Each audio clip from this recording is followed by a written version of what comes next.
วงไตเฮาในพันกว่าพันมาเดียวเงินมันหายไหล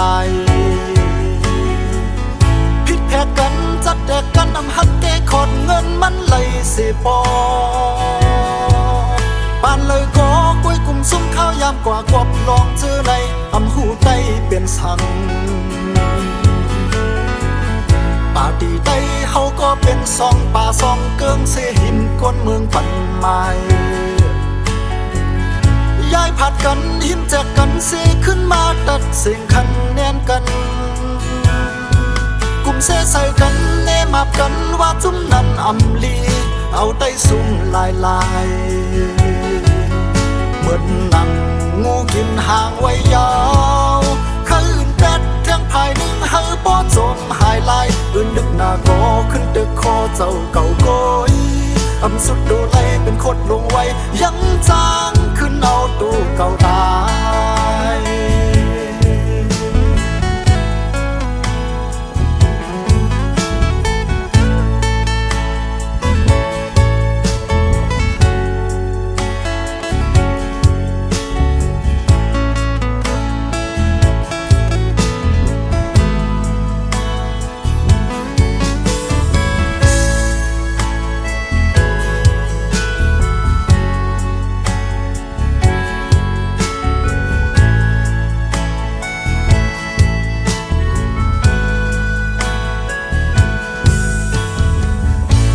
วงไตเฮาในพันกว่าพันมาเดียวเงินมันหายไหล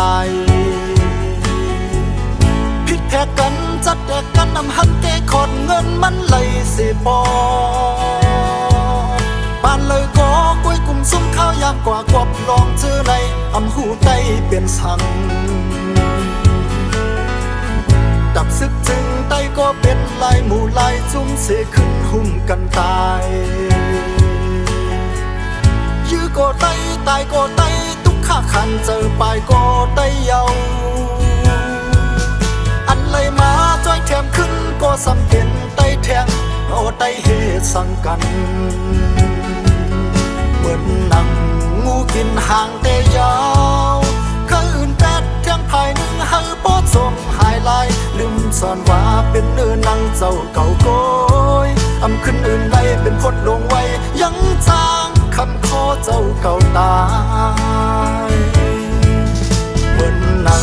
งูกินห่างแต่ยา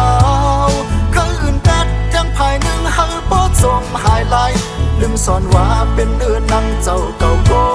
ยอำขึ้นอื่นใดเป็นคดลงไว้ยัง